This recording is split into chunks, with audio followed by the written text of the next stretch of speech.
Hello. Today I will talk about what happened when you have 30 more people on your website and how we handle it at Cezanne.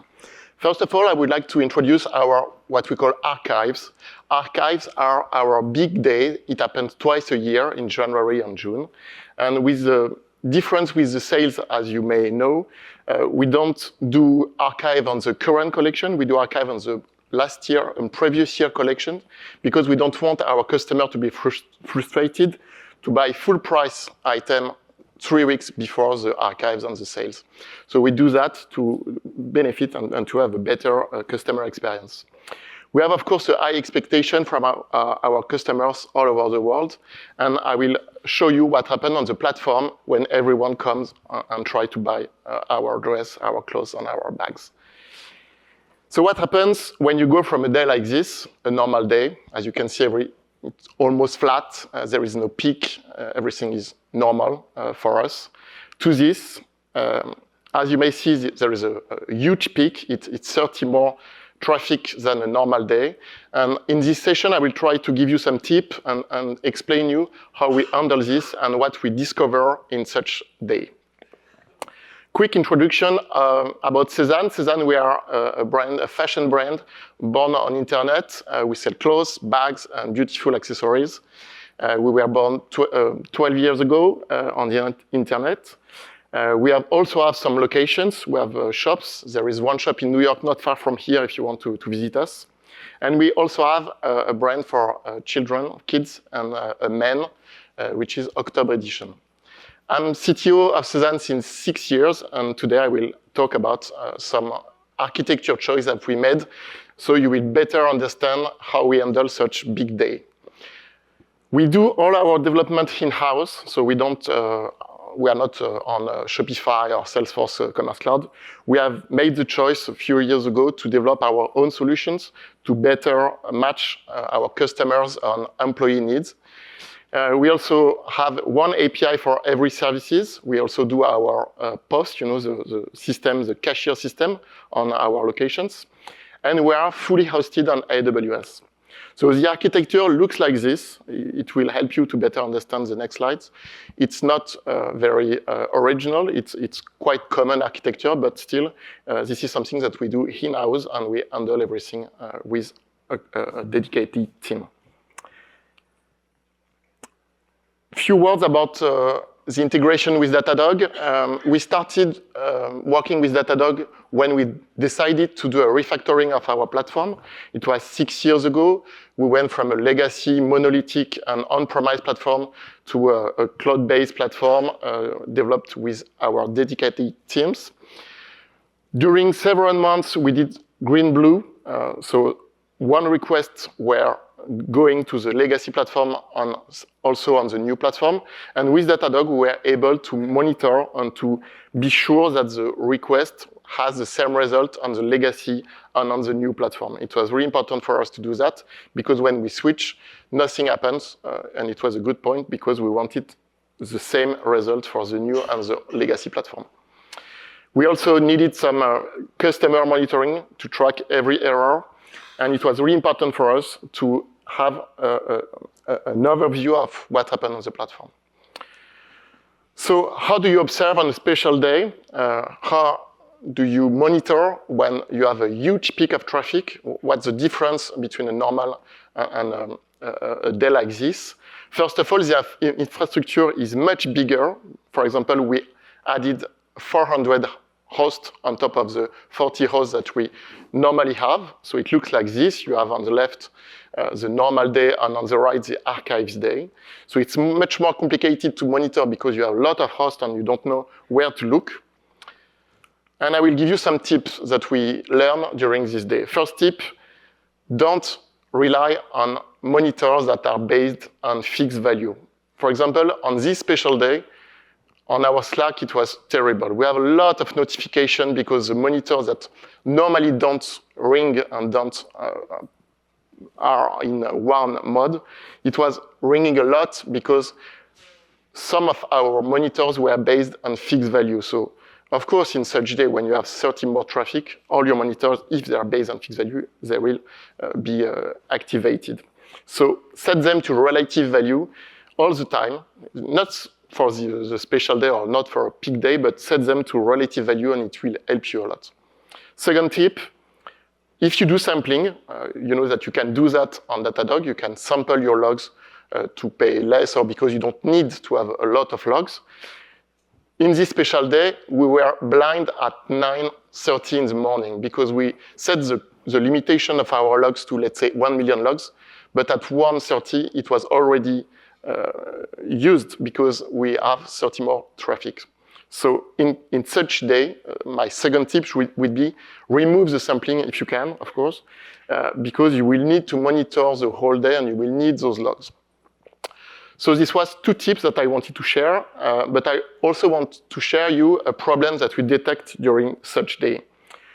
It was in January, everything was doing okay. The launch was set at 9:30. Everything was good. My supervision team was all clear. Everything was green on the monitor. Everything was working fine. Functionality, I had no feedback from the customer service team. I was on phone with the customer service. Is everything all right? Yes, everything is working fine.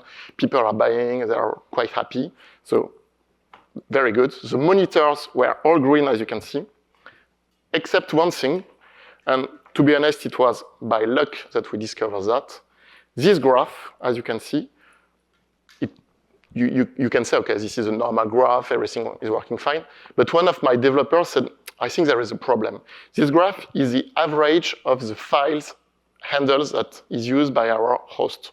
File handles is basically the number of files that your system open to work.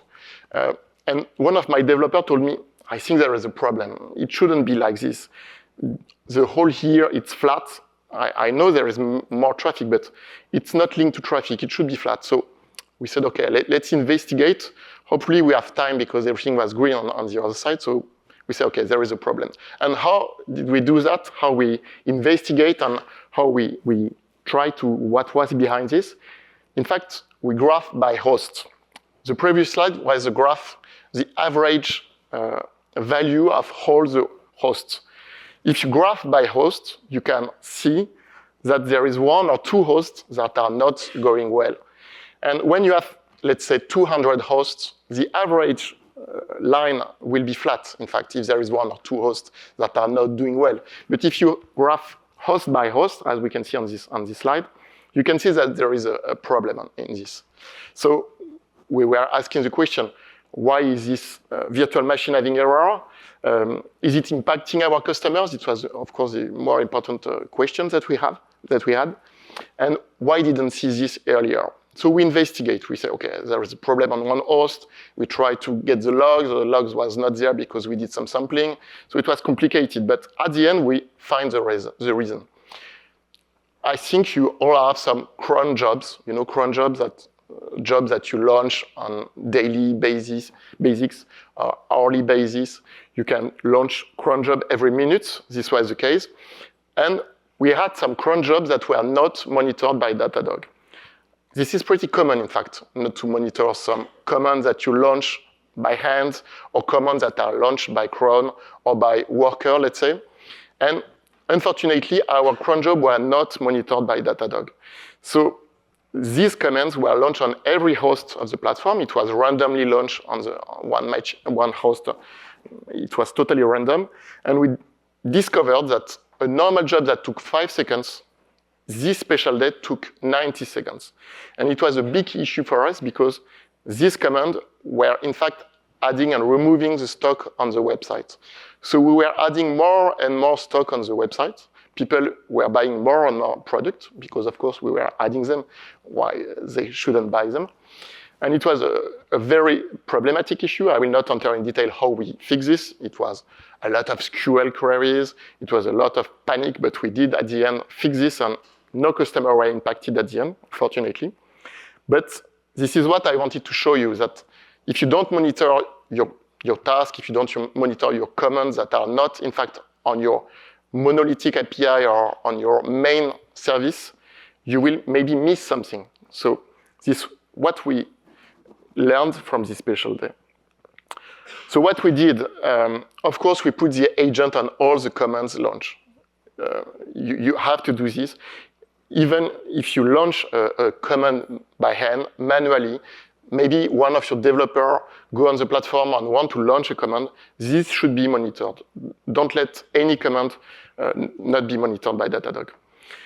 We, of course, changed the graph to display all zeros rather than an average. This was important, as I said. And we review the monitor, as I said, not to rely on fixed value. We discover a lot of things after that. Of course, if you monitor stuff that you don't have previously monitored, you will discover stuff.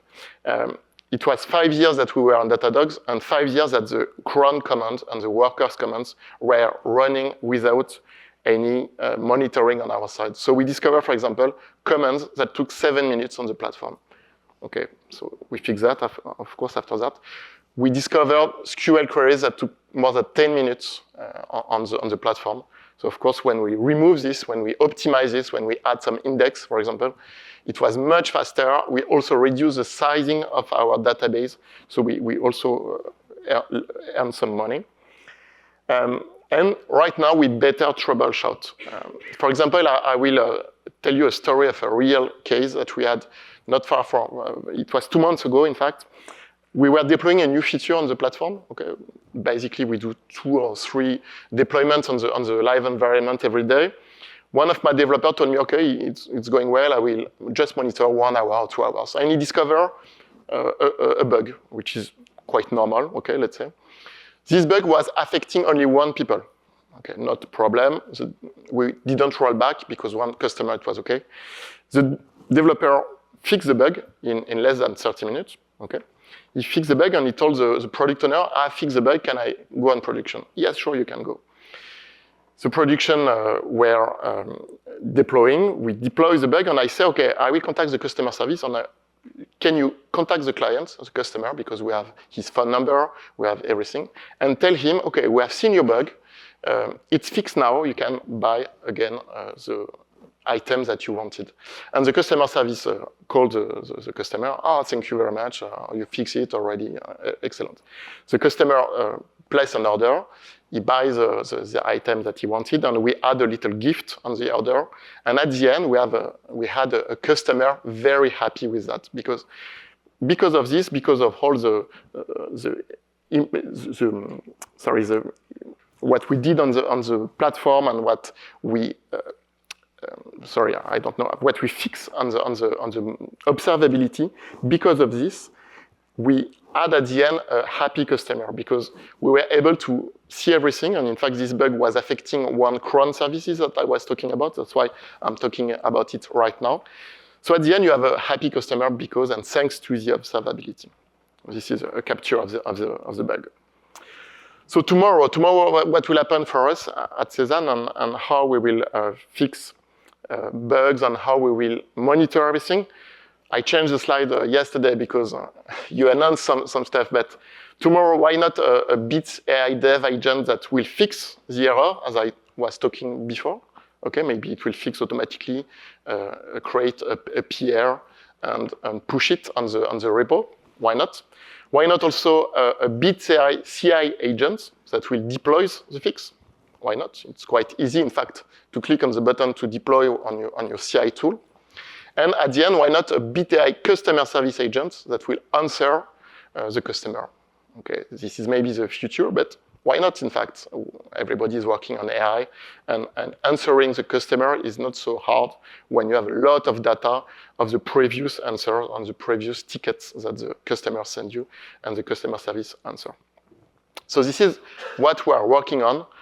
To automate the more and more the platform. As I said, the less time I spend on the Datadog interface, the better is it, because at the end, I have no issue. Everything is automated. I receive notification on Slack when there is a real issue. Of course, I spend time on it, but you know what I mean. The more is automated, the better is it. So at the end, what we learn and what the lesson that we learn on this type of event, we learn that you don't fix your monitor on fixed value, target a percentage. It will be easier on such day. Sampling, as I said, adapt on the day to avoid losing logs. It's a little tip, but it can help. Infrastructure, don't think in terms of average, but think in terms of the entire infrastructures. And APM, this is, I think, the most important lesson that I want to share, is that you need to add the agent on everything that you monitor. The cron jobs, the long tasks, the workers, everything that is not on the, the monolithic, not the monolithic, but on the API that you have, need to be monitored. This is a lesson I wanted to share with you. If you have any question, I will be happy to answer.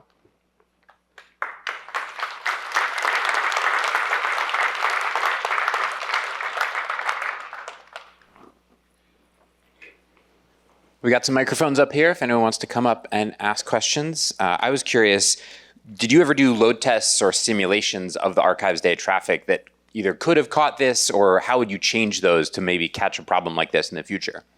No, this is a good question, and we did some load tests at the beginning of the new platform. So we did the replatforming, as I said. We did some load tests intensively at the beginning because we wanted to be sure that when we will move the traffic from the old platform to the new platform, of course it will be, it will have the good sizing and it will have the good response time. But today it's quite different because, as I said, we did 2 or 3 deployments every day.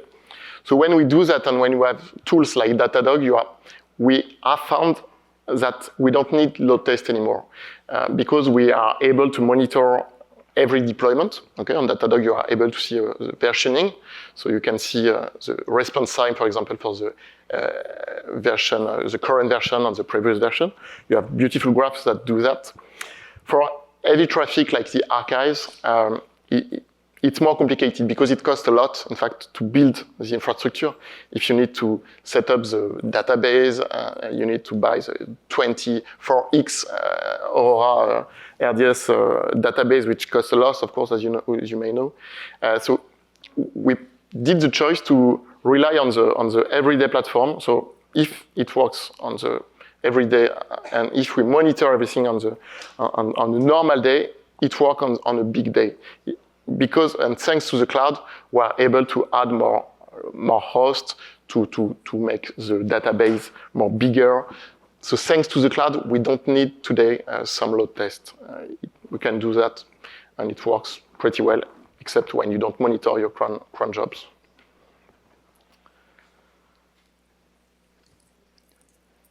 What are the specific plans that you and the team have next? You mentioned of some sort of AI things in general, but are there things that you get home, you get to the next sprint? What's on tap? As I said, we will work with the new AI agent to maybe not automatically fix the bug, but we will try to. And I think this is a good start, and we want to try and to see what it will generate as a peer. I think Datadog have all the information to do that. They have access to the log, access to the APM, have access to the repository of our code, so why not? We will work on this. As I said, we will work on more integrated and automatically deployed version. We want to deploy faster. Today, as I said, we do 2 or 3 deployments each day, but we want to do more. If we don't do that, it's because it takes some time. It's less than 1 hour, but it should be faster. And we want to be faster on deployment. This is also an advice. If you deploy fast, you will deploy more. So do that. It will be easier for you day to day. So yes, we work on stuff like this. Deploy faster, use the help of AI, and try to do more stuff and build and ship more features at the end. Yeah, so I was curious about the process of actually implementing the cron monitoring, right? So we have the agent running on our entire ecosystem, but I don't think we're looking at any of the cron jobs that are running. So I'm curious, what is, from an implementation standpoint, what did you have to do? What does that look like? It was a very manual operation, in fact. To add the agent on your cron, it's not something that is bundled or it's easy to do. To be honest, we did a lot of manual stuff to add the agent on every command that we launch. So we built a template of commands that automatically add the agent when you launch something on the host. And same for the workers. Workers is asynchronous tasks that we also did not monitor before. So for cron and workers, it was manual stuff. We needed to add it on the command line. We needed to do that, not with the help of the bundle that you can use when you develop on Java or PHP. It was more a process that you need to do manually today. Okay, thanks. Yeah, so I'm assuming those are considered custom monitors within Datadog as well from a cost perspective. They're considered custom, right? Custom metrics. Yeah. For the cron, you mean custom metrics for the cron? Yeah. Or those, Yes. yeah. You're right. We add some custom metrics when we launch a cron, when it finished. For example, we wanted to be able to monitor the name of the cron. It's not integrated by design, so you need to add custom metrics. So, okay, this is this job. It launched. We also add custom metrics for the time spent on the command, for example. Everything was relied on the custom metrics. In fact, you're right, because, as I said, it's a manual process, because I guess it's complicated to monitor cron jobs. Right. Cool. Thank you. Thank you. Thank you very much, Nicolas. Thank you.